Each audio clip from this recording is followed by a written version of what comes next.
Hi everyone, welcome to మా videos. ఈరోజు వీడియోలో శ్రీ ఇంద్రేశ్వర స్వామి దేవాలయం చూద్దాం. ఈ ఆలయం సంగారెడ్డి జిల్లా పటాన్చెరు సమీపంలోని ఇంద్రేశం గ్రామంలో ఉంది. ఈ దేవాలయం అత్యంత పురాతనమైనది మరియు చారిత్రక ప్రాముఖ్యత కలిగినది. పురాణాల ప్రకారం దేవతల రాజైన ఇంద్రుడు ఇక్కడ శివలింగాన్ని ప్రతిష్ఠించి పూజించినట్లు చెబుతారు. అందుకే ఈ గ్రామానికి ఇంద్రేశం అని, ఇక్కడ స్వామికి ఇంద్రేశ్వర స్వామి అని పేరు వచ్చిందని చెబుతారు. ఆలయానికి వెళ్ళే దారిలో ఈ ఆలయ క్షేత్రపాలకుడు అయిన ఆంజనేయ స్వామిని దర్శించుకోవచ్చు. మరియు స్వయంభుగా వెలిసిన కాలభైరవ విగ్రహమూర్తి ఉంటారు. ఇక్కడ విగ్రహం 10 తలలు అనగా దశానుడు మరియు 20 చేతులతో శివ సంబంధిత ఆయుధాలు పట్టుకొని భక్తులకి దర్శనమిస్తారు.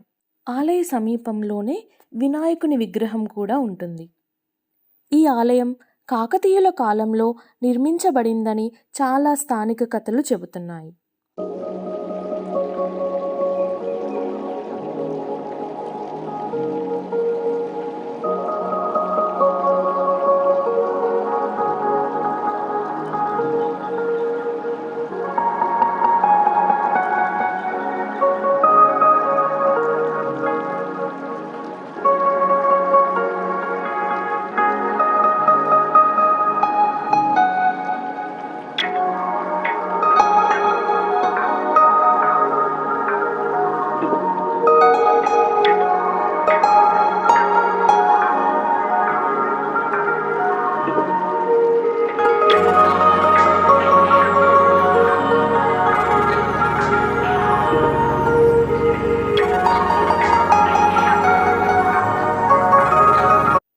ఆలయం ఎంట్రన్స్లో మనకి కాకతీయులు నిర్మించిన 2వ ఏకశిలా తోరణం కనిపిస్తుంది.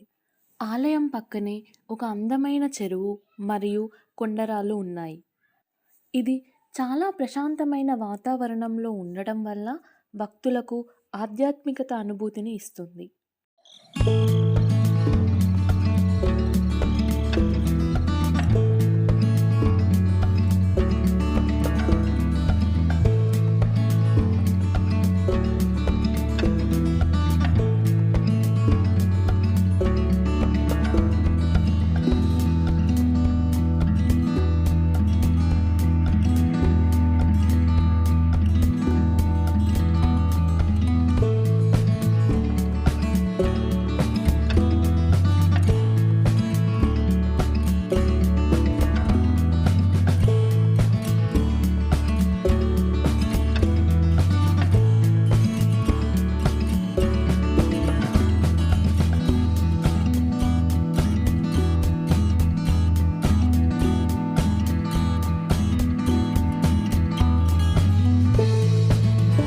ఈ ఆలయంలో మనకి చారిత్రక కట్టడం కనిపిస్తుంది. ఇదే ఏకశిల రాతి ధ్వజస్తంభం. ఇలా మనకి ఇక్కడ ధ్వజస్తంభంపై డమరుకం చెక్కబడి ఉన్నది కనిపిస్తుంది. అలాగే ఈ ధ్వజస్తంభంపై పూర్వకాలంలో శివలింగం ఉండేదని చెబుతారు, కానీ అది ఇప్పుడు లేదు. మొఘల్స్ కాలంలో ఈ దేవాలయాన్ని ధ్వంసం చేసినట్టు చరిత్ర చెబుతుంది. ఆలయ ప్రాంగణంలో బ్రహ్మసూత్రం కలిగిన శివలింగాన్ని మరియు విశాలమైన నందీశ్వరులను చూడవచ్చు.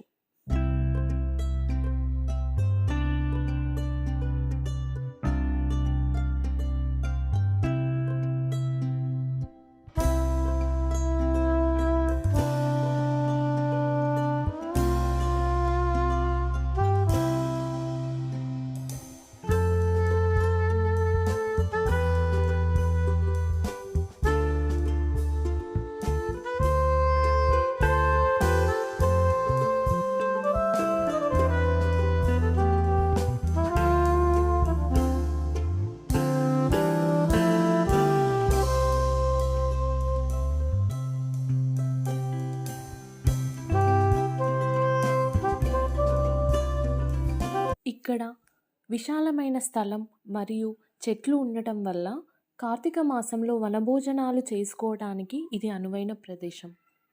ఈ దేవాలయంలో ప్రతిరోజు ఉదయం మరియు సాయంత్రం శివాభిషేకం, అర్చనలు జరుపుకుంటారు.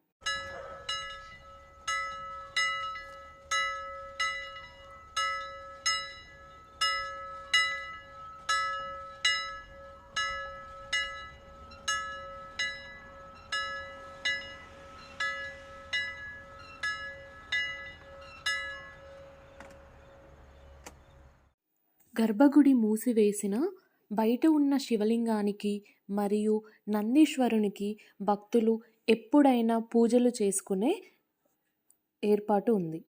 మరియు భక్తులు స్వయంగా అభిషేకం మరియు పూజలు చేసుకోవచ్చు.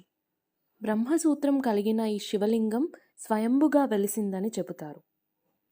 ఈ ఆలయంలో కార్తీక మాసం, మహాశివరాత్రి వంటి పర్వదినాల్లో ఇక్కడ విశేష పూజలు మరియు అభిషేకాలు జరుగుతాయి. శివపార్వతుల కళ్యాణం కూడా అత్యంత వైభవంగా నిర్వహిస్తారు. ఆలయ ప్రాంగణంలో గోశాల కూడా ఉంది మరియు నాగమ్మ పుట్ట ఉంటుంది. అలాగే సర్పాలకు అధిదేవత అయిన శ్రీ నాగమానస దేవి విగ్రహం కూడా దర్శించుకోవచ్చు.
ఈ ఆలయంలోని ప్రతి శిల్పం, ప్రతి మూలం మన ఆధ్యాత్మిక సంకల్పాన్ని మరింత బలపరిచి మన రాచరిక చరిత్రను తెలుపుతుంది.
ఇలా మొఘల్స్ కాలంలో ఈ దేవాలయాన్ని ధ్వంసం చేసినట్టు మనకు గుర్తులు కనిపిస్తాయి.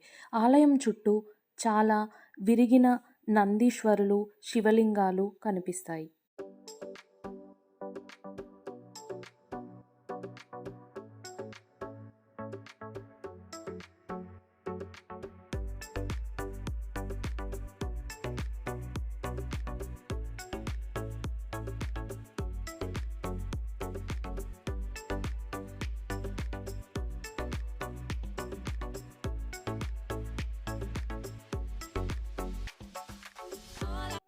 Thank you for watching.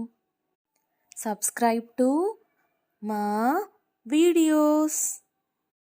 Don't forget to click on bell icon to get more updates.